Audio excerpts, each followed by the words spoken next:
Doctor, കുട്ടികളിലെ ഹൃദയരോഗം ഗർഭാവസ്ഥയിൽ തന്നെ കണ്ടുപിടിക്കാനാകുമോ? കുട്ടികളിലെ ഹൃദ്രോഗം മിക്കവാറും ഹൃദ്രോഗങ്ങളും ഗർഭാവസ്ഥയിൽ തന്നെ കണ്ടുപിടിക്കാവുന്നതാണ്.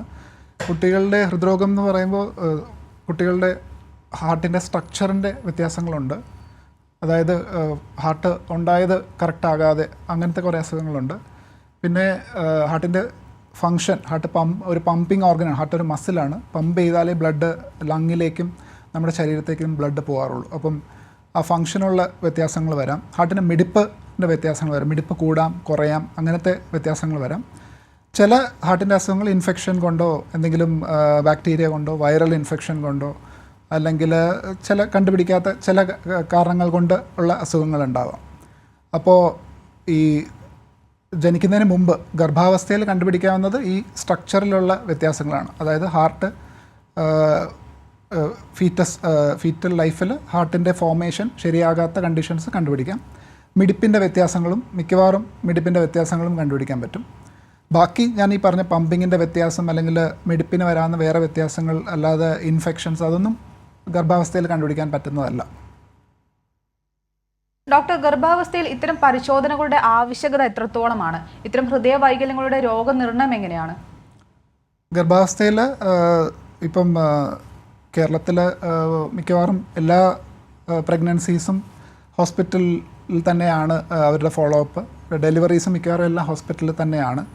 അപ്പോൾ നേരത്തെ തന്നെ അവരൊരു സ്കാൻ ചെയ്യുന്നതാണ്. എന്തെങ്കിലും വൈകല്യങ്ങളുണ്ടോ എന്ന് അറിയാൻ വേണ്ടി ഒരു ആൻറ്റിനേറ്റൽ സ്കാൻ, അതായത് എല്ലാ ഓർഗൻസും നോക്കുന്ന ഒരു സ്കാനുണ്ട്. അപ്പം ആ സ്കാനിൽ എന്തെങ്കിലും അപാകതകളുണ്ടെങ്കിലോ അല്ല എങ്കിൽ ചില ഹൈ റിസ്ക് ഫീച്ചേഴ്സുണ്ട്. അതായത് അമ്മയുടെ പ്രായം, അല്ലെങ്കിൽ അമ്മയ്ക്ക് ഡയബറ്റിസ് ഷുഗറിൻ്റെ അസുഖമുണ്ട്, പ്രീവിയസ് പ്രഗ്നൻസി, നേരത്തെയുള്ള കുട്ടിക്ക് ഇതേപോലെ എന്തെങ്കിലും വൈകല്യങ്ങളുണ്ട്, ഹൃദയത്തിൻ്റെ വൈകല്യങ്ങളുണ്ട്, അങ്ങനെയൊക്കെ ഉണ്ടെങ്കിലാണ് നമ്മൾ കൂടുതലായിട്ട് ഈ ഫീറ്റൽ എക്കോ എന്ന് പറയുന്ന ഈ ഒരു സ്കാൻ സജസ്റ്റ് ചെയ്യുന്നത്. അപ്പോൾ ഫീറ്റൽ എക്കോ ചെയ്യുന്നത് കാർഡിയോളജിസ്റ്റ് മാത്രമല്ല, പീഡിയാട്രിക് കാർഡിയോളജിസ്റ്റ് മാത്രമല്ല, റേഡിയോളജിസ്റ്റ്, ട്രെയിൻഡ് ആയിട്ടുള്ള റേഡിയോളജിസ്റ്റ് ചെയ്യാം, അല്ലെങ്കിൽ ഫീറ്റൽ മെഡിസിൻ സ്പെഷ്യലിസ്റ്റും ചെയ്യാം. അപ്പോൾ അങ്ങനെ കറക്റ്റായിട്ട് കണ്ടുപിടിക്കണമെങ്കിൽ ഐഡിയലി ഒരു 18 അല്ലെങ്കിൽ 22 ആഴ്ചയ്ക്കുള്ളിലാണ്, ഗർഭാവസ്ഥയിൽ 18 മുതൽ 22 ആഴ്ചയ്ക്കുള്ളിൽ ചെയ്യുന്ന സ്കാനിലായിരിക്കും ഏറ്റവും നന്നായിട്ട് കണ്ടുപിടിക്കാൻ പറ്റുന്നത്. അപ്പോൾ നമ്മൾ സാധാരണ ഒരു സ്കാൻ ചെയ്യുന്നത് എങ്ങനെയാണ് അതേപോലെ കുഞ്ഞിൻ്റെ ഹൃദയത്തിൻ്റെ സ്കാനാണ് നോക്കുന്നത്. അപ്പോൾ അതിൽ ഈ കുഞ്ഞിൻ്റെ ഹൃദയത്തിലെ സ്ട്രക്ചർ, അതായത് ഹൃദയത്തിന് 4 അറകളാണുള്ളത്, 4 വാൽവുകളുണ്ട്. അതിലൂടെയുള്ള രക്തോട്ടങ്ങളും പിന്നെ ഹൃദയത്തിൻ്റെ വെയിൻസ്, ആർട്ടറീസ്, അതിൻ്റെയൊക്കെ അറേഞ്ച്മെൻറ്റും കണ്ടുപിടിക്കാൻ പറ്റും. അതിലുള്ള വ്യത്യാസങ്ങളും കണ്ടുപിടിക്കാൻ പറ്റും. പിന്നെ ഹൃദയമിടിപ്പിൻ്റെ വേരിയേഷൻ, ഹൃദയമിടിപ്പ് നോർമലായിട്ടാണോ, കറക്റ്റ് നമ്പേഴ്സ് ആണോ എന്ന് പറഞ്ഞാൽ 120, 160 ആ ഒരു റേഞ്ചിലായിരിക്കും സാധാരണ ഒരു ഗർഭാവസ്ഥയിലുള്ള ശിശുവിൻ്റെ ഹൃദയമിടിപ്പ്. അപ്പോൾ അതിൽ കുറവോ അതിൽ കൂടുതലൊക്കെ ആണെങ്കിലാണ് നമുക്ക് ഹൃദയത്തിന് എന്തെങ്കിലും പ്രശ്നമുണ്ടെന്ന് പറയാൻ പറ്റുന്നത്. നല്ല ക്ലിയറായിട്ട് ഇപ്പോഴത്തെ സ്കാൻ മെഷീൻസ് വെച്ചിട്ട് ഓൾമോസ്റ്റ് ക്ലിയറായിട്ട് തന്നെ നമുക്ക് എന്താണ് അസുഖം എന്ന് അറിയാൻ പറ്റും. അതിൻ്റെ ഇമ്പോർട്ടൻസ് എന്താണെന്ന് ചോദിച്ചാൽ, ഇപ്പോൾ നമുക്ക് ഒരു കോംപ്ലക്സ് ആയിട്ടുള്ള അസുഖമുണ്ട്, അല്ലെങ്കിൽ ജനിക്കാൻ പോകുന്ന കുട്ടിക്ക് അങ്ങനെ ഒരു അസുഖമുണ്ട്, ട്രീറ്റ് ചെയ്യാൻ പറ്റുന്നതാണോ അല്ലയോ എന്നറിയാൻ പറ്റും.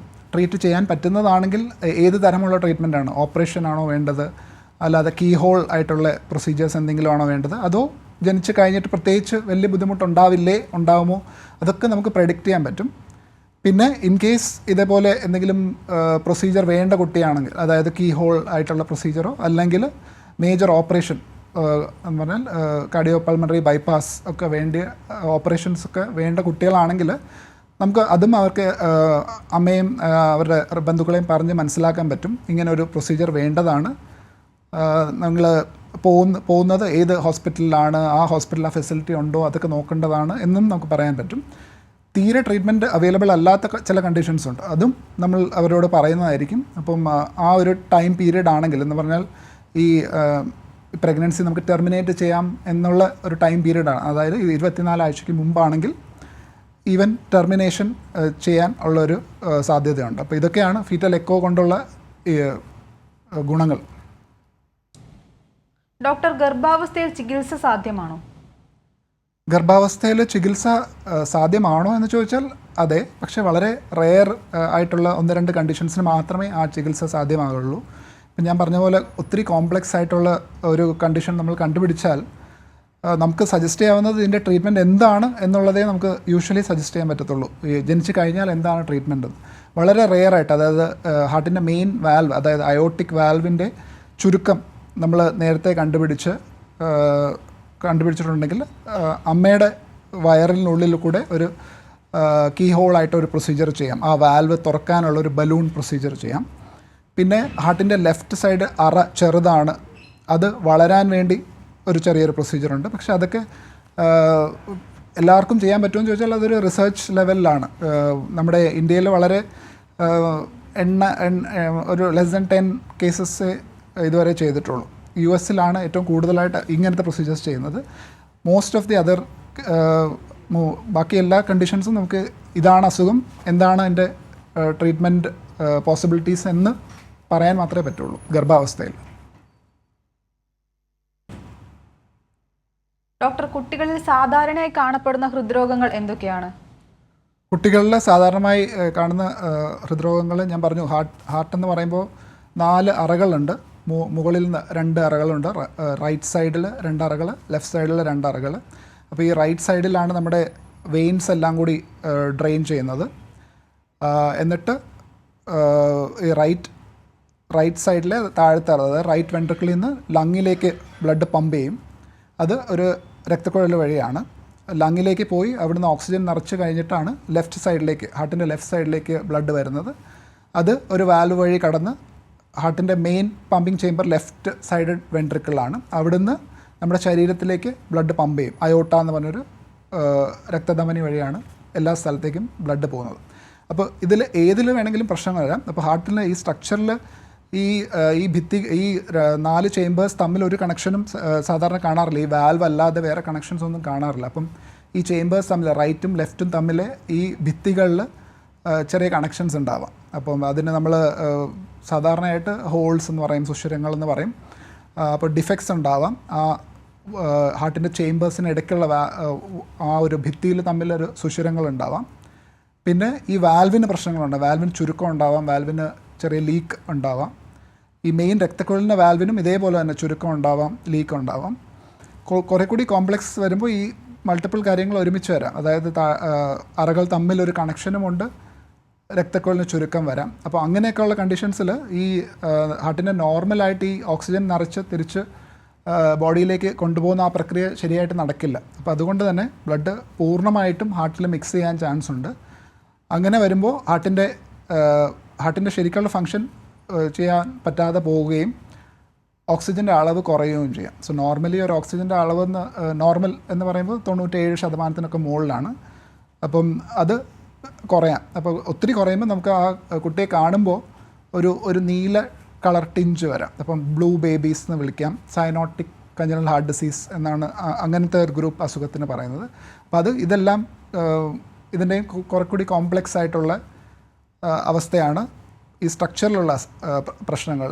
രണ്ടാമത് ഹാർട്ടിൻ്റെ പമ്പിങ്. ഹാർട്ട് ഒരു മസ്കുലർ ഓർഗനാണ്. അപ്പം അത് നന്നായിട്ട് പമ്പ് ചെയ്താലേ ഈ ബ്ലഡ് ശരീരത്തിലേക്കും ലങ്ങിലേക്കും പോകാൻ പറ്റുള്ളൂ.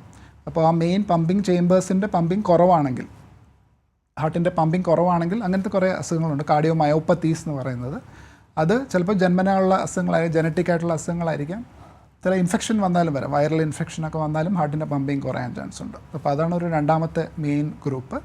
മൂന്നാമത്തെ മെയിൻ ഗ്രൂപ്പ് എന്ന് പറയുന്നത് ഹാർട്ടിൻ്റെ മിടിപ്പിന് വ്യത്യാസങ്ങൾ വരാം. മിടിപ്പ് കൂടാനും മിടിപ്പ് കുറഞ്ഞാലും രണ്ടും പ്രശ്നമാണ്. മിടിപ്പ് കൂടിയാൽ കുഞ്ഞിന് ബുദ്ധിമുട്ട് വരാം. ഇപ്പോൾ 1 വയസ്സുള്ള കുട്ടിയൊക്കെ ആണെങ്കിൽ അവർക്ക് പറയാൻ ബുദ്ധിമുട്ടായിരിക്കും. വലിയ കുട്ടികളാണെങ്കിൽ അവർ തന്നെ പറയും ഹാർട്ടിൻ്റെ മിടിക്കുന്നത് പോലെ അവർക്ക് അറിയുന്നു എന്നുള്ള പ്രശ്നം. അത് തന്നെ ഒരു പ്രശ്നമാണ്. ഹാർട്ടിൻ്റെ മിടിപ്പ് സാധാരണ നമുക്ക് അറിയാൻ പറ്റില്ല. നടക്കുമ്പോഴോ അല്ലെങ്കിൽ ഒത്തിരി എക്സർട്ട് ചെയ്യുമ്പോൾ അല്ലാതെ നമുക്ക് അറിയാൻ പറ്റില്ല. വെറുതെ ഇരിക്കുമ്പോഴും ഹാർട്ടിൻ്റെ മിടിപ്പ് കൂടുതലോ അല്ലെങ്കിൽ കുറവാണ്, അങ്ങനത്തെ പ്രശ്നങ്ങൾ വരാം. ഹാർട്ടിൻ്റെ മിടിപ്പ് കുറഞ്ഞാൽ അവർക്ക് ക്ഷീണം വരാം, ചിലപ്പോൾ തലചുറ്റൽ വരാം, തലചുറ്റി വീണെന്ന് വരാം. അപ്പം അങ്ങനത്തെ പ്രശ്നങ്ങൾ വരാം. നാലാമത്തെ കണ്ടീഷൻസ് ഹാർട്ടിൻ്റെ ഇൻഫെക്ഷൻസ് ആണ്. അപ്പം ചെറിയ സുഷിരങ്ങളൊക്കെ ഉണ്ടെങ്കിൽ തന്നെ ഹാർട്ടിൻ്റെ വാൽവിന് ഇൻഫെക്ഷൻ വരാം. നമ്മുടെ ഇപ്പോൾ പല്ലിൽ എന്തെങ്കിലും പ്രൊസീജിയർ ചെയ്യുകയാണ്, അല്ലെങ്കിൽ ചെറിയ മുറിവ് പറ്റി, അങ്ങനെ ഉണ്ടെങ്കിൽ നമ്മുടെ ബ്ലഡ് സ്ട്രീമിൽ ബാക്ടീരിയ എൻ്റർ ചെയ്താൽ ഹാർട്ടിൻ്റെ വാൽവിനോ അല്ലെങ്കിൽ ഹാർട്ടിൻ്റെ സുഷിരത്തിനടുത്ത് ഇതുപോലെ ഇൻഫെക്ഷൻ വരാം. ഇൻഫെക്റ്റീവ് എൻഡോകാർഡൈറ്റിസ് എന്ന് പറയും. വേറെ ചില കണ്ടീഷൻസ് ഉണ്ട്, കവാസാക്കി ഡിസീസ് എന്നൊക്കെ പറഞ്ഞാൽ. അപ്പോൾ അതിൻ്റെ ശരിക്കുള്ള എന്തുകൊണ്ടാണ് അത് വരുന്നതെന്ന് നമുക്കറിയില്ല. ഹാർട്ടിൻ്റെ രക്തധമനികൾ, അതായത് കൊറോണറി ആർട്ടറീസ്, അതിൽ കുറച്ചുകൂടി വികസിക്കുന്നതാണ് സാധാരണ. വികസിച്ച് ഒരു പരിധി കഴിഞ്ഞാൽ ചിലപ്പോൾ അതിനകത്ത് രക്തം കട്ടിപിടിച്ചു ഹാർട്ട് അറ്റാക്ക് ഒക്കെ വരാൻ വരെ ചാൻസ് ഉണ്ട്. പക്ഷേ നമ്മൾ വലിയ ആൾക്കാരിൽ കേൾക്കുന്ന പോലെ പെട്ടെന്നുള്ള ഹാർട്ട് റിലേറ്റഡ് പെട്ടെന്നുള്ള മരണം അല്ലെങ്കിൽ ഹാർട്ട് അറ്റാക്ക്, അതൊക്കെ കുട്ടികളിൽ വളരെ വളരെ റെയറാണ്. ഇപ്പോൾ കുട്ടികൾക്ക് നെഞ്ചുവേദന വന്നാൽ ആദ്യത്തെ കൺസേൺ പേരൻസിന് അതാണ്, ഹാർട്ട് അറ്റാക്ക് ആകുമോ എന്നൊക്കെ. അത് വളരെ റെയറാണ്. കുട്ടികളിൽ ഹാർട്ട് അറ്റാക്ക് വളരെ വളരെ റെയറാണ്. വളരെ ചെറിയ കണ്ടീഷൻസിൽ മാത്രമേ അങ്ങനെ ഹാർട്ട് അറ്റാക്ക് വരാറുള്ളൂ. അപ്പോൾ ഇതൊക്കെയാണ് സാധാരണ കണ്ടുവരുന്ന കുട്ടികളിലെ ഹൃദ്രോഗങ്ങൾ. ഡോക്ടർ, വ്യക്തമാണ്. നമ്മുടെ കൂടെ ഒരു പ്രേക്ഷക ചേരുന്നുണ്ട്. കോട്ടയത്ത് നിന്ന് ജഗദമ്മയാണ്. ജഗദമ്മ, ഡോക്ടറോട് ചോദിച്ചോളൂ. ഹലോ, പറയൂ. എന്റെ കുഞ്ഞിനെ അതിന് അതാണ് 3 വയസ്സൊക്കെ കടിയെന്ന് പറഞ്ഞു. അത്ര ക്ലിയർ അല്ല പറയുന്നത്, കേൾക്കുന്നത്.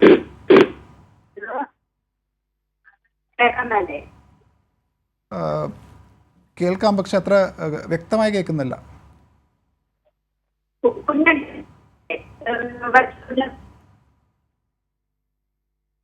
ഇല്ല, അത്ര ക്ലിയർ ആയിട്ട് കേൾക്കുന്നില്ല. ഡോക്ടർ, കുട്ടിക്ക് ഹാർട്ടിന് 2 ദ്വാരമുണ്ടായിരുന്നു, അങ്ങനെയാണെന്ന് തോന്നുന്നു പ്രേക്ഷക പറഞ്ഞത്.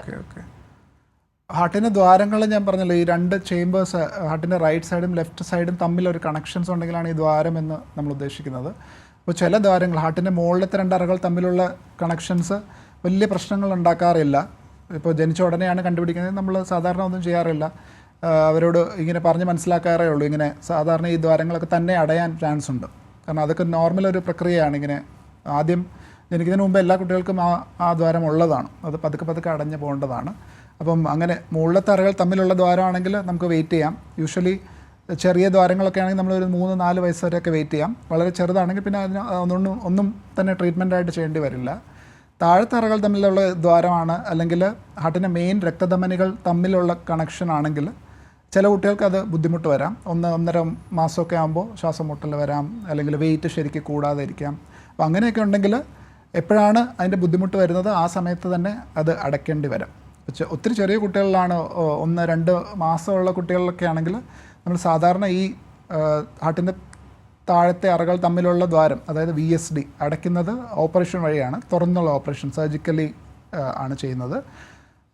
അല്ല, കുറച്ചുകൂടി വലിയ കുട്ടികളാണ്, അല്ലെങ്കിൽ ഈ രക്തധമനികൾ തമ്മിലുള്ള കണക്ഷൻ PDA ആ ദ്വാരമാണെങ്കിൽ നമുക്ക് കീ ഹോളായിട്ട് ചെയ്യാം. ഹാർട്ട് തുറക്കാതെ നമ്മുടെ കുഞ്ഞിൻ്റെ കാലിലെ ഒരു രക്തക്കുഴൽ വഴി ഒരു ട്യൂബൊക്കെ കടത്തി നമുക്ക് കീ ഹോളായിട്ട് ഒരു മെറ്റൽ ഡിവൈസ് ആ സ്ഥലത്ത് ഇട്ട് നമുക്കത് അടയ്ക്കാം. അപ്പം ഏത് തരം ദ്വാരമാണെന്നുള്ള രീതിയിലിരിക്കും അതിൻ്റെ ട്രീറ്റ്മെൻറ്റും നമ്മുടെ കൗൺസിലിംഗ് അങ്ങനെയായിരിക്കും. വ്യക്തമാണ് ഡോക്ടർ. കുട്ടികളിൽ ഹൃദ്രോഗം ഉണ്ടാകാനുള്ള പ്രധാന കാരണങ്ങൾ എന്തൊക്കെയാണ്? പ്രധാന കാരണങ്ങൾ ഞാൻ ഈ പറഞ്ഞ ഈ കോംപ്ലക്സ് സ്ട്രക്ചറൽ ഹാർട്ട് ഡിസീസൊക്കെ ചില ജനറ്റിക് കണ്ടീഷൻസിൽ വരാം. അതായത് ഈ ജനിതകമായ വ്യത്യാസങ്ങളുണ്ടെങ്കിൽ, ഈ ക്രോമോസോമൽ അബ്നോർമാലിറ്റീസ് ഉണ്ടെങ്കിൽ ചില കണ്ടീഷൻസിൽ അതിൻ്റെ കൂടെ വരാവുന്ന ഹാർട്ട് ഡിസീസസ് ഉണ്ട്. അപ്പോൾ ചില ഡൗൺ സിൻഡ്രോം അല്ലെങ്കിൽ ജോർജ് സിൻഡ്രോം അങ്ങനത്തെ കണ്ടീഷൻസിൽ നമുക്ക് നല്ല ക്ലിയറായിട്ട് അസോസിയേഷൻ ഉണ്ട്. ആ അസുഖം ഉണ്ടെങ്കിൽ ഈ തരം ഹാർട്ടിൻ്റെ അസുഖവും അതിൻ്റെ കൂടെ വരാമെന്നുള്ളത്. അങ്ങനെ ചില കണ്ടീഷൻസ് ഉണ്ട് ഈ കറക്റ്റായിട്ട് ജനറ്റിക് അസോസിയേഷൻസ് ഉള്ളത്. വേറെ ചില കണ്ടീഷൻസ്, ഇപ്പോൾ അമ്മ ഗർഭിണിയായിരിക്കുമ്പോൾ അമ്മയ്ക്ക് എന്തെങ്കിലും ഇൻഫെക്ഷൻ വന്നാൽ ചില കണ്ടീഷൻസ് വരാം. ഗർഭിണി ആയിരിക്കുമ്പോൾ തന്നെ ഷുഗർ, അമ്മയ്ക്ക് നല്ല അൺകൺട്രോൾഡ് ഷുഗേഴ്സ് ഉണ്ടെങ്കിൽ വരാം. പിന്നെ എന്തെങ്കിലും മേജർ ഇൻഫെക്ഷൻസ് ഉണ്ടെങ്കിൽ വരാം. അമ്മ ചില മരുന്നുകളൊക്കെ എടുത്താൽ, അപ്പോൾ അത് മിക്കവാറും എല്ലാ ഡോക്ടേഴ്സും പറയുന്നതാണ്, പ്രഗ്നൻസിയുടെ സമയത്തോ അല്ലെങ്കിൽ പ്രഗ്നൻ്റ് ആകാൻ തീരുമാനിക്കുന്ന സമയത്ത് വേറെ പ്രത്യേകിച്ച് മരുന്നൊന്നും എടുക്കാൻ പാടില്ല. അപ്പോൾ ചില മരുന്നുകൾ കാരണവും ഈ അസുഖങ്ങൾ വരാം. പക്ഷെ പ്രിഡോമിനൻ്റ്ലി എന്തുകൊണ്ടാണ് വരുന്നതെന്നുള്ള നമുക്ക് ശരിക്കുള്ള കോസ് പ്രിഡോമിനൻറ്റ് കണ്ടീഷൻസിലൊന്നും നമുക്ക് അറിയില്ല. ഈ അറിയാവുന്നത് ഈ വളരെ ചുരുക്കം ചില കണ്ടീഷൻസാണ് എന്തുകൊണ്ട് ഹാർട്ട് ഡിസീസ് വരുന്നതെന്ന്. പിന്നെ ജനിച്ച് കഴിഞ്ഞിട്ട് ഞാൻ ഈ പറഞ്ഞ മിടിപ്പിൻ്റെ വ്യത്യാസങ്ങൾ പല, ഇപ്പം സോഡിയം, പൊട്ടാഷ്യം, കാൽഷ്യം അതിൻ്റെയൊക്കെ വ്യതിയാനങ്ങൾ കൊണ്ട് വരാം. അല്ലെങ്കിൽ എന്തെങ്കിലും ഇൻഫെക്ഷൻ വന്നാൽ വരാം. ഈ വൈറൽ ഇൻഫെക്ഷൻ വരുമ്പോൾ തന്നെ ഹാർട്ടിൻ്റെ മിടിപ്പ് വ്യത്യാസം വരാം, ഹാർട്ടിന് പമ്പിങ് കുറയാം. പിന്നെ ചില കണ്ടീഷൻസ് ഈ കവാസാക്കി എന്നൊക്കെ പറയുന്നത് വളരെ കോമൺ കണ്ടീഷനാണ്. അപ്പം അതിനും എന്തുകൊണ്ടാണ് കറക്റ്റായിട്ട് വരുന്നതെന്ന് നമുക്ക് അത്ര ക്ലാരിറ്റി ഇല്ല. ഡോക്ടർ, കുട്ടികളുടെ ഹൃദ്രോഗ നിർണയം എങ്ങനെയാണ്? എന്തൊക്കെ ടെസ്റ്റുകളാണ് ഇപ്പോൾ നിലവിലുള്ളത്? അപ്പം ഒരു കാര്യം മനസ്സിലാക്കേണ്ടത്, ഇപ്പം കേരളത്തിൽ മിക്കവാറും എല്ലാ കുട്ടികളിലും ഗവൺമെൻറ് അല്ലെങ്കിൽ പ്രൈവറ്റ് ഹോസ്പിറ്റൽസിലാണ് ജനിക്കുന്നത്. അപ്പോൾ എല്ലാ ഹോസ്പിറ്റൽസിലും അങ്ങനെ ഒരു സ്കീമുണ്ട്. എല്ലാ കുട്ടികളിലും ഈ പൾസ് ഓക്സിമെട്രി, അതായത് ഓക്സിജൻ്റെ അളവ് ചെക്ക് ചെയ്യും, കയ്യിലും കാലിലും ചെക്ക് ചെയ്യും. അപ്പോൾ അങ്ങനത്തെ കോംപ്ലക്സ് ആയിട്ടുള്ള കണ്ടീഷൻസ്, ഈ ബ്ലൂ ബേബി ഒക്കെ വരുന്ന കണ്ടീഷൻസ് മിക്കവാറും എല്ലാം തന്നെ ഡിസ്ചാർജിന് മുമ്പ് തന്നെ കണ്ടുപിടിക്കാവുന്നതാണ്. അപ്പോൾ അത് വലിയൊരു അച്ചീവ്മെൻ്റാണ്. നമ്മുടെ കേരളത്തിലുള്ള എല്ലാ കുട്ടികൾക്കും ആ ഒരു ടെസ്റ്റ് ചെയ്തിട്ടാണ് അവർ ഡിസ്ചാർജ് ചെയ്യുന്നത് ജനിച്ചു കഴിഞ്ഞിട്ട്. അപ്പോൾ അതൊരു ഇമ്പോർട്ടൻറ്റ് അസസ്മെൻ്റാണ്. വേറെ നിർണ്ണയം എന്ന് പറയുമ്പോൾ ഇപ്പോൾ കുട്ടികൾ ഏത് രീതിയിലാണ് അവർ പ്രസൻറ്റ് ചെയ്യുന്നത് എന്നുള്ള രീതിയിലിരിക്കും. കുട്ടികളുടെ ബുദ്ധിമുട്ട് വെച്ച് നമ്മൾ ആദ്യം ക്ലിനിക്കലി ഒന്ന് നോക്കും, എക്സാമിൻ ചെയ്ത് നോക്കും. സ്റ്റെതസ്കോപ്പ് വെച്ചിട്ട് എന്തെങ്കിലും സൗണ്ട്, ഹാർട്ടിൻ്റെ സൗണ്ടിന് വ്യത്യാസമുണ്ടോ എന്ന് നോക്കും. അപ്പോൾ മിക്കവാറും ഉള്ള റെഫറൽസൊക്കെ ആ ഒരു കാരണം കൊണ്ടായിരിക്കും. അതായത് പീഡിയാട്രിഷ്യൻ നോക്കുമ്പോൾ കുഞ്ഞിൻ്റെ ഹാർട്ടിൻ്റെ സൗണ്ടിന് ചെറിയൊരു വ്യത്യാസം, സാധാരണ ഉള്ള സൗണ്ട് അല്ലാതെ അഡീഷണൽ സൗണ്ട്സോ അല്ലെങ്കിൽ ഉള്ള സൗണ്ടിന് ചെറിയ വ്യത്യാസം. അപ്പോൾ അങ്ങനെ ഉണ്ടെങ്കിൽ നമ്മൾ ഒരു പീഡിയാട്രിക് കാർഡിയോളജിസ്റ്റ് അല്ലെങ്കിൽ കാർഡിയോളജിസ്റ്റിനെ റെഫർ ചെയ്യും. നമ്മൾ ചെയ്യുന്ന ആദ്യം ഈ എക്സാമിനേഷൻ ചെയ്യുമ്പം നമുക്കൊരു പോസിബിൾ ഇതായിരിക്കാം എന്നൊരു സംശയം ഉണ്ടാവും. അപ്പോൾ അത് കഴിഞ്ഞിട്ട് നമ്മൾ സാധാരണ ചെയ്യുന്ന ഒരു ECG എടുക്കും. അപ്പോൾ അതിൽ ഹാർട്ടിൻ്റെ ചേമ്പേഴ്സിൻ്റെ സൈസിന് വ്യത്യാസം ഉണ്ടോ എന്നറിയാം, എന്തെങ്കിലും ആക്സസിന് വ്യത്യാസം ഉണ്ടോ എന്നറിയാം. അത് കഴിഞ്ഞിട്ട് എക്സ്റേ, ചില കുട്ടികളുടെ എക്സ്റേ എടുക്കും, ഹാർട്ടിൻ്റെ സൈസൊക്കെ വലുതാണോ എന്നറിയാനും ഏതെങ്കിലും പ്രത്യേക ചേമ്പർ വലുതായിട്ടുണ്ടോ എന്നറിയാൻ എക്സ്റേ എടുക്കും. അത് കഴിഞ്ഞിട്ട് ഏറ്റവും ഇമ്പോർട്ടൻ്റ് ആയിട്ട് നമ്മൾ ചെയ്യുന്നത് എക്കോ ആണ്, ഹാർട്ടിൻ്റെ സ്കാനാണ്, എക്കോ കാർഡിയോഗ്രഫി. അത് നമ്മൾ ഡെഡിക്കേറ്റഡ് സെൻറ്റേഴ്സ്, കാർഡിയോളജിസ്റ്റ് ആണെങ്കിലും പീഡിയാട്രിക് കാർഡിയോളജിസ്റ്റ് ആണെങ്കിലും ഡെഡിക്കേറ്റഡ് സെൻറ്റേഴ്സിൽ അവൈലബിൾ ആണ്. അപ്പോൾ എക്കോ, ഈ 3 ടെസ്റ്റാണ് യൂഷ്വലി സാധാരണ നമ്മൾ ചെയ്യുന്നത്. പൾസ് ഓക്സിമെട്രി ചെയ്യും, ക്ലിനിക്കലി എക്സാമിൻ ചെയ്യും, പിന്നെ ECG, എക്സ്റേ, എക്കോ. അപ്പോൾ ഇതെല്ലാം കഴിയുമ്പോൾ നമുക്ക് ഏകദേശം നല്ല ക്ലിയർ ആയിട്ട് തന്നെ എന്താണ് അസുഖം എന്ന് അറിയാൻ പറ്റും. വളരെ റെയർ ആയിട്ട് ഈ മെഡിപ്പിൻ്റെ വ്യത്യാസങ്ങളൊക്കെ ആണെങ്കിൽ ചില കുട്ടികൾക്ക് ഹോൾട്ടർ എന്ന് പറഞ്ഞൊരു ടെസ്റ്റ് ചെയ്യാം. അതായത് 24 മണിക്കൂർ ECG മോണിറ്ററിങ്, അല്ലെങ്കിൽ 48 മണിക്കൂർ, 72 മണിക്കൂർ ECG മോണിറ്ററിങ്, അങ്ങനത്തെ ചില ടെസ്റ്റുകളുണ്ട്. പിന്നെ ഉള്ള അഡ്വാൻസ് ടെസ്റ്റൊക്കെ സ്പെസിഫിക്കലായിട്ട് എന്തെങ്കിലും പ്രത്യേകിച്ച് നമ്മൾ സസ്പെക്ട് ചെയ്യുന്നുണ്ടെങ്കിൽ മാത്രം, അതായത് കാർഡിയക് CT അല്ലെങ്കിൽ MRI ഒക്കെ വേണ്ടിയ അനുസരിച്ച് മാത്രം. ബ്ലഡ് ടെസ്റ്റും എന്താണ് സസ്പെക്ട് ചെയ്യുന്നുള്ള രീതിയിൽ മാത്രമേ ഉള്ളൂ. റുട്ടീനായിട്ട് ഹാർട്ടിന് എന്തെങ്കിലും അസുഖമാണെന്ന് സസ്പെക്ട് ചെയ്താൽ ഉടനെ നമ്മൾ ബ്ലഡ് ടെസ്റ്റിൻ്റെ ആവശ്യം വരാറില്ല. ഡോക്ടർ, നൂതന ചികിത്സാ മാർഗങ്ങൾ എന്തൊക്കെയാണ്? അതുപോലെ ഈ രോഗം പൂർണ്ണമായും ചികിത്സിച്ച് ഭേദമാക്കാനാകുമോ? ഹാർട്ടിൻ്റെ പൂർണ്ണമായിട്ട് ചികിത്സിക്കാൻ പറ്റുമോ എന്നുള്ളതും ഏത് കണ്ടീഷനാണെന്നുള്ള രീതിയിലിരിക്കും. മിക്കവാറും കണ്ടീഷൻസ് എല്ലാം പൂർണ്ണമായിട്ട് ചികിത്സിച്ച് ഭേദമാക്കാവുന്നതാണ്. വളരെ റെയറായിട്ടൊരു ഞാനീ പറഞ്ഞ കോംപ്ലക്സ് ഹാർട്ടിൻ്റെ അസുഖങ്ങളിൽ ഒരു 15-20% പേഷ്യൻസിന് പൂർണ്ണമായിട്ടുള്ള ചികിത്സ സാധ്യമല്ല, ഇപ്പോഴും സാധ്യമല്ല. അപ്പോൾ അവർക്ക് നമുക്ക് ഇപ്പോൾ ഹാർട്ടിൻ്റെ സ്ട്രക്ചറിലാണ് മെയിൻ പ്രോബ്ലം എങ്കിൽ ഹാർട്ടിൻ്റെ സ്ട്രക്ചർ കറക്റ്റ് ചെയ്യാൻ പറ്റില്ലാത്ത ചില കണ്ടീഷൻസ് ഉണ്ട്. അപ്പം അങ്ങനത്തെ ഓപ്പറേഷൻസ് ഇതുവരെ കണ്ടുപിടിച്ചിട്ടില്ല. ഹാർട്ടിൻ്റെ ഒരു ചേംബർ ചെറുതാണെങ്കിലോ അല്ലെങ്കിൽ ഒരു രക്തക്കുഴലിൻ്റെ വാൽവ് ശരിക്കും ഫോം ആയിട്ടില്ല എങ്കിൽ ചില കണ്ടീഷൻസ് നമുക്ക് ഫുള്ളായിട്ട് കറക്റ്റ് ചെയ്യാൻ ഉള്ള ട്രീറ്റ്മെൻറ്റ്സ് അവൈലബിൾ അല്ല. അപ്പോൾ അങ്ങനെയുള്ള കുട്ടികളിലും ഹാർട്ടിൻ്റെ ഈ രക്തഓട്ടം കറക്റ്റ് ചെയ്യുന്ന ചില ഓപ്പറേഷൻ ട്രീറ്റ്മെൻറ്റ്സ് അവൈലബിൾ ആണ്. അപ്പം ആ ഒരു ഇത് മാറ്റി വെച്ചാൽ മിക്കവാറും എല്ലാ ഹാർട്ടിൻ്റെ കണ്ടീഷൻസും ഫുള്ളി ട്രീറ്റ് ചെയ്യാവുന്നതാണ്. നൂതനമായിട്ടുള്ള ചികിത്സാ രീതികൾ എന്ന് പറയുമ്പോൾ ഒന്ന് ഈ ചെറിയ കുട്ടികളിൽ വരെ അവർക്ക് ഈ കോംപ്ലക്സ് അസുഖങ്ങളുണ്ടെങ്കിൽ പോലും ഒത്തിരി ചെറിയ കുട്ടിയാകുമ്പോൾ നമ്മൾ മേജർ സർജറി ചെയ്യുന്നതിൽ ഒരു റിസ്ക് ഉണ്ട്. അവരുടെ വെയിറ്റ് വെച്ചിട്ടും അവരുടെ മെച്യൂരിറ്റി വെച്ചിട്ടും നമ്മൾ മേജർ സർജറി എന്ന് ഉദ്ദേശിക്കുന്നത് നമ്മുടെ ഹൃദയം തുറന്നുള്ള സർജറിയാണ്. അപ്പോൾ അതിനുവേണ്ടി ഹൃദയമിടിപ്പ് നിർത്താൻ ഒരു മരുന്ന് കൊടുത്ത് ഹൃദയമിടിപ്പ് കുറച്ച് നേരം നിർത്തിയിട്ടാണ് ഈ മേജർ ഓപ്പറേഷൻസ് ഒക്കെ ചെയ്യുന്നത്. അപ്പോൾ അതൊക്കെ ചെയ്യുമ്പോൾ ചെറിയ കുട്ടികൾ, ജസ്റ്റ് ജനിച്ച കുട്ടികളൊക്കെ ആണെങ്കിൽ അതിൻ്റേതായ റിസ്ക്കുകളുണ്ട്. അപ്പം അങ്ങനത്തെ റിസ്ക്കൊക്കെ അവോയ്ഡ് ചെയ്യാൻ ഇപ്പോൾ ഈവൻ ചെറിയ കുട്ടികൾ, ജസ്റ്റ് ജനിച്ച കുട്ടികളിൽ വരെ കീ ഹോളായിട്ട് ചില പ്രൊസീജിയേഴ്സ് ഉണ്ട്. ഇപ്പം നമ്മൾ PDA സ്റ്റെൻറ്റിംഗ് എന്നും RVOT സ്റ്റെൻറ്റിംഗ് എന്നൊക്കെ പറയുന്ന ചില പ്രൊസീജിയേഴ്സ് അവൈലബിൾ ആണ് ഇപ്പോൾ.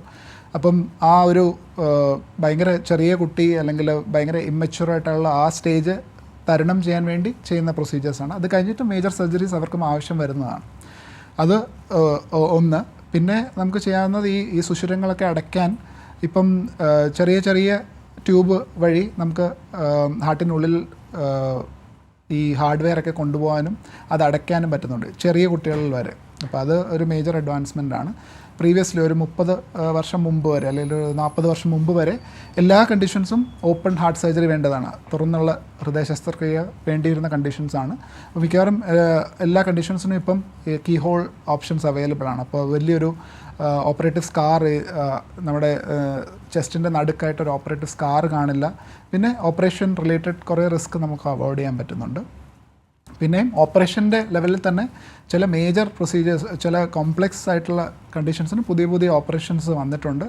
ചില ഓപ്പറേഷൻസ് ഞാൻ ഈ പറഞ്ഞ പോലെ ഇപ്പോൾ transposition of great arteries TGA എന്ന് പറയുന്ന കണ്ടീഷനിൽ ഓപ്പറേഷന് നല്ല അവരുടെ റിസ്ക് കുറഞ്ഞ് വളരെ 1% താഴെയാണ് റിസ്ക് ഉള്ളത്. ഓപ്പറേഷൻ സമയത്ത് എന്തെങ്കിലും സംഭവിക്കാനുള്ള റിസ്ക് വളരെ കുറച്ച് വന്നിട്ടുണ്ട് ഈ പുതിയ കണ്ടുപിടുത്തങ്ങൾ കൊണ്ടും പുതിയ ട്രീറ്റ്മെൻറ്റ് മൊഡാലിറ്റീസ് കൊണ്ടും. അപ്പോൾ അവരുടെയൊക്കെ ലൈഫ് സ്പാനും നമ്മളൊരു നോർമൽ ആളുടെ ലൈഫ് സ്പാൻ വെച്ച് നോക്കുമ്പോൾ ഓൾമോസ്റ്റ് സിമിലറാണ് അവരുടെ ലൈഫ് സ്പാൻ. അപ്പം നമ്മൾ ആ മേജർ സർജറി ജനിക്കുന്ന ഉടനെ ചെയ്യണമെങ്കിൽ പോലും സാധാരണ ഒരു ലൈഫാണ് അവർ കണ്ടിന്യൂ ചെയ്യുന്നത്. പിന്നെ ഈ മിടിപ്പിൻ്റെ വ്യത്യാസങ്ങൾക്ക് ചില പുതിയ ട്രീറ്റ്മെൻറ്റ്സ് വന്നിട്ടുണ്ട്. ഇപ്പോൾ എക്സ്ട്രാ മിടിപ്പ്, ഹാർട്ടിൻ്റെ മിടിപ്പ് കൂടുകയാണെങ്കിൽ ടാക്കി അരിത്മിയ എന്ന് പറയും. അതിന് പല കാരണങ്ങളുണ്ട്. ചില കാരണങ്ങൾക്ക് നമുക്ക് ആ മിടിപ്പ് എവിടെ നിന്നാണ് ഉത്ഭവിക്കുന്നതെന്ന് കണ്ടുപിടിക്കാൻ പറ്റും ചില ടെസ്റ്റുകൾ വെച്ചിട്ട്. എന്നിട്ട് ആ ഒരു ഏരിയയിൽ ചെറിയൊരു റേഡിയോ ഫ്രീക്വൻസി കറണ്ട് വെച്ചാൽ ആ മിടിപ്പ് അവിടെ നിന്ന് നിൽക്കും. എന്നിട്ട് സാധാരണ പോലെ മിടിക്കും. അപ്പം അങ്ങനത്തെ ചില ട്രീറ്റ്മെൻറ്റ്സ് അവൈലബിൾ ആണ്. അപ്പം മേജർ അഡ്വാൻസ്മെൻറ്റ്സ് ഇതൊക്കെയാണ്. ഈ കാത്തറ്റർ ചികിത്സയിൽ കുറേ അഡ്വാൻസ്മെൻറ്റ് വന്നിട്ടുണ്ട്. സർജറിയുടെ ട്രീറ്റ്മെൻറ്റ് റിസൾട്ട്സും കുറച്ചുകൂടി ബെറ്റർ ആയിട്ടുണ്ട്. ഡോക്ടർ, സർക്കാർ മെഡിക്കൽ കോളേജുകളിലും സർക്കാർ ആശുപത്രികളിലും എന്തെല്ലാം സംവിധാനം നിലവിലുണ്ട്? സർക്കാർ ആശുപത്രി, ഞാൻ SIT ഹോസ്പിറ്റലിൽ നിന്നാണ്. അപ്പോൾ SIT ഹോസ്പിറ്റലിൽ സർക്കാരിൽ ഗവൺമെൻറ് ഹോസ്പിറ്റൽസിൽ SITയിൽ മാത്രമാണ് എക്സ്ക്ലൂസീവായിട്ട് കുട്ടികൾക്ക് മാത്രമായിട്ടുള്ള കാർഡിയക് കാത്ത് ലാബും കാർഡിയക് OT ഉള്ളത്, കുട്ടികൾക്ക് മാത്രമായിട്ടുള്ള കാർഡിയക് സർജറി OT ഉള്ളത്. അപ്പം നമ്മുടെ SITയിൽ ഇപ്പം എല്ലാത്തരം കാത്തറ്റർ ചികിത്സയും മേജർ സർജറീസ് ചിലതൊഴിച്ച് ബാക്കി എല്ലാ സർജറീസും അവിടെ ഇപ്പോൾ ചെയ്യുന്നുണ്ട്. അപ്പോൾ അതേപോലെ SIT പോലെ പിന്നെ ഈ ഇതൊക്കെ അവൈലബിൾ ആയിട്ടുള്ളത് കോട്ടയം മെഡിക്കൽ കോളേജിലുണ്ട്, കോഴിക്കോട് മെഡിക്കൽ കോളേജിലും പിന്നെ തൃശ്ശൂർ മെഡിക്കൽ കോളേജിലും ഇതൊക്കെ അവൈലബിൾ ആണ്. കുറച്ചുകൂടി വലിയ കുട്ടികളാണെങ്കിൽ മിക്കവാറും എല്ലാ മെഡിക്കൽ കോളേജിലും മാനേജ് ചെയ്യാവുന്നതാണ്. ഒത്തിരി ചെറിയ കുട്ടികൾ, ജസ്റ്റ് ജനിച്ച കുട്ടികളുടെ കാര്യങ്ങൾ മാനേജ് ചെയ്യാൻ ഇപ്പോൾ SITയിലും കോട്ടയത്തും ഒരു പരിധി വരെ തൃശ്ശൂരും ഒക്കെയാണ് അവൈലബിൾ ആയിട്ടുള്ളത്. മേജർ സർജറീസ്, ചില മേജർ സർജറീസ് നമുക്കും ഇതുവരെ ചെയ്യാൻ പറ്റിയിട്ടില്ല. പക്ഷേ അതിൻ്റെ അഡ്വാൻസ്മെൻറ്റ്സ് മേ ബി 1 വർഷത്തിനുള്ളിൽ നമുക്കതും ചെയ്യാൻ പറ്റുന്നതായിരിക്കും.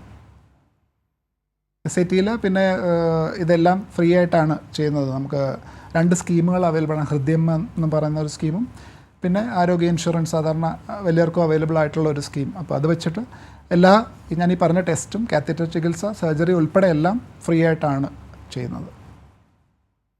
ഡോക്ടർ, ചികിത്സയ്ക്ക് ശേഷം പ്രധാനമായും ശ്രദ്ധിക്കേണ്ട കാര്യങ്ങൾ എന്തൊക്കെയാണ്? ചികിത്സയ്ക്ക് ശേഷവും നമ്മൾ ഏത് കണ്ടീഷൻ എന്നുള്ള രീതിയിലിരിക്കും. ഇപ്പം മേജർ കോംപ്ലെക്സ് ഹാർട്ട് ഡിസീസ് ഞാൻ പറഞ്ഞല്ലോ, ചില കണ്ടീഷൻ നമുക്ക് പൂർണ്ണമായിട്ട് കറക്റ്റ് ചെയ്യാൻ പറ്റാത്ത കുറേ കണ്ടീഷൻസ് ഉണ്ട്. അപ്പോൾ അതിനൊക്കെ നമ്മൾ ലൈഫ് ലോങ് ഫോളോ അപ്പ് വേണം. ലൈഫ് ലോങ് കാർഡിയോളജിസ്റ്റിൻ്റെ ഫോളോ അപ്പ് വേണം. അവർ പറയുന്ന രീതിയിൽ ചിലപ്പം എക്കോ അല്ലെങ്കിൽ ECG വർഷത്തിലൊരിക്കലോ 6 മാസത്തിലൊരിക്കലൊക്കെ എടുക്കേണ്ടി വരാം. ഈ പൂർണ്ണമായിട്ട് കറക്റ്റ് ചെയ്യാവുന്ന കണ്ടീഷൻസ് അത് ആ മേജർ ഓപ്പറേഷൻ കഴിഞ്ഞ് ഒരു 1-2 വർഷം ഡെഫിനറ്റ്ലി ഫോളോ അപ്പ് വേണ്ടി വരും. എവിടെയാണ് ഓപ്പറേഷൻ ചെയ്തത്, മരുന്നുകൾ വേണമെങ്കിൽ അങ്ങനെ അതിൻ്റെ അവിടുത്തെ ഡോക്ടർ പറയുന്ന പോലെ 1-2 വർഷം ഫോളോ അപ്പ് വേണ്ടി വരും. അത് കഴിഞ്ഞിട്ട് ഡോക്ടർ പറയുകയാണെങ്കിൽ മാത്രം ഫോളോ അപ്പ് വേണം. ഇല്ലായെങ്കിൽ യൂഷ്വലി നോർമൽ ലൈഫാണ്. ഈ കാത്തറ്റർ ചികിത്സ കഴിഞ്ഞിട്ട് ചില മരുന്നുകൾ കഴിക്കാനുണ്ടാവും. ഒരു 6 മാസത്തേക്കൊക്കെ സാധാരണ മരുന്നുകൾ കഴിക്കാനുണ്ടാവും. അത് കഴിഞ്ഞിട്ടും ഡോക്ടർ പറയുന്ന പോലെ വർഷത്തിലൊരിക്കലോ അല്ലെങ്കിൽ 2 വർഷത്തിലൊരിക്കലോ ഫോളോ അപ്പ് വേണ്ടതാണ്. ഈ ഫുള്ളി കറക്റ്റ് ചെയ്യാൻ പറ്റാത്ത കണ്ടീഷൻസും മേജർ സർജറീസ് ഒക്കെ വേണ്ട കണ്ടീഷൻസിലെല്ലാം ലൈഫ് ലോങ് ഫോളോ അപ്പ് വേണ്ടതാണ്. ഡോക്ടർ, കുട്ടികളുടെ ഹൃദ്രോഗത്തിൽ പ്രധാനമായും എന്തൊക്കെ ലക്ഷണങ്ങൾ കണ്ടാൽ നമ്മൾ ശ്രദ്ധിക്കേണ്ടതുണ്ട്? കുട്ടികളിൽ ഹൃദ്രോഗങ്ങളിൽ ഞാൻ നേരത്തെ പറഞ്ഞു ചില കാര്യങ്ങൾ, ശ്വാസം മുട്ടൽ വരാം, നെഞ്ചിടിപ്പ് അവർക്ക് തന്നെ അറിയാവുന്ന രീതിയിൽ അവർ ചിലപ്പോൾ പറയും. വലിയ കുട്ടികളാണെങ്കിൽ അവർ പറയും നെഞ്ചിടിപ്പ് കുറഞ്ഞാലോ കൂടിയാലോ പറയും. ചെറിയ കുട്ടികളാണെങ്കിൽ അവർക്ക് പറയാൻ പറ്റില്ല, അവർക്കൊരു ബുദ്ധിമുട്ട് തോന്നാം. അപ്പോൾ അവർ ചിലപ്പോൾ ജസ്റ്റ് കുറച്ചൊരു ഇറിറ്റബിളായിട്ട് കരയുക എന്നുള്ളതല്ലാതെ ചിലപ്പോൾ ബുദ്ധിമുട്ട് വേറെ ബുദ്ധിമുട്ടൊന്നും വരില്ല. ചെറിയ കുട്ടികളിൽ പിന്നെ ഞാൻ പറഞ്ഞല്ലോ ബ്ലൂ ബേബി, ഈ ഓക്സിജൻ്റെ അളവ് കുറയും തോറും അവരുടെ കളർ കൂടുതൽ ഡാർക്ക് ആവുകയും ഒരു ബ്ലൂയിഷ് ടിഞ്ച് വരികയും ചെയ്യാം. അത് യൂഷ്വലി ജനിച്ച ഉടനെ അല്ലെങ്കിൽ ഒരു ഫസ്റ്റ് 1 മാസം 2 മാസത്തിനുള്ളിലാണ് അങ്ങനത്തെ അസുഖങ്ങൾ നമ്മൾ കാണാറ്. പിന്നെ വെയിറ്റൊക്കെ കൂടാതിരിക്കാം, പാല് കുടിക്കാൻ ബുദ്ധിമുട്ട്, പാല് ഒരേ പടി കുടിക്കാതെ പതുക്കെ നിർത്തി അവർക്ക് ആ ഹാർട്ട് ഫെയിലിയർ കാരണം നിർത്തി കുടിക്കുന്ന, അതുകൊണ്ട് തന്നെ അവരുടെ വെയിറ്റും കൂടാതിരിക്കാം. വലിയ കുട്ടികളിൽ വരുമ്പോൾ ഒന്ന് ഈ നെഞ്ചിടിപ്പ് കൂടുകയോ കുറയുകയോ ചെയ്യാം. നെഞ്ചുവേദന പറയാം. നെഞ്ചുവേദന ഞാൻ നേരത്തെ പറഞ്ഞ പോലെ സാധാരണ കോംപ്ലക്സ് ആയിട്ടുള്ള പ്രശ്നങ്ങളൊന്നും കാണാറില്ല. കുട്ടികളുടെ നെഞ്ചുവേദന എന്ന് പറയുമ്പോൾ അവരുടെ സാധാരണ വളർച്ചയുടെ ഭാഗമായിട്ടുള്ള ബോണിൻ്റെയോ അല്ലെങ്കിൽ സ്കിന്നിൻ്റെ മസിലിൻ്റെ ഒക്കെ വേദന ആയിരിക്കും. ഹാർട്ടിൻ്റെ വേദന വളരെ കുറവ് പെർസെൻറ്റേജിലേ വരാറുള്ളൂ. പിന്നെ അവർക്ക് തലചുറ്റൽ വരാം, ഹൃദയത്തിൻ്റെ മിടിപ്പിൻ്റെ വ്യത്യാസം കൂടിയാലും. ശരി ഡോക്ടർ, വ്യക്തമാണ്. കുട്ടികളിലെ ഹൃദ്രോഗത്തെക്കുറിച്ചാണ് ഹലോ ഡോക്ടർ ഇന്ന് സംസാരിച്ചത്. ഈ വിഷയത്തെക്കുറിച്ച് നമ്മോട് സംസാരിച്ചത് Thiruvananthapuram government medical college SAT ഹോസ്പിറ്റലിലെ പീഡിയാട്രിക് കാർഡിയോളജി വിഭാഗം അസിസ്റ്റന്റ് പ്രൊഫസർ ഡോക്ടർ KN ഹരികൃഷ്ണനാണ്. ഡോക്ടർ നന്ദി. ഹലോ ഡോക്ടറിന്റെ ഇന്നത്തെ സമയം ഇവിടെ അവസാനിച്ചിരിക്കുകയാണ്. നമസ്കാരം.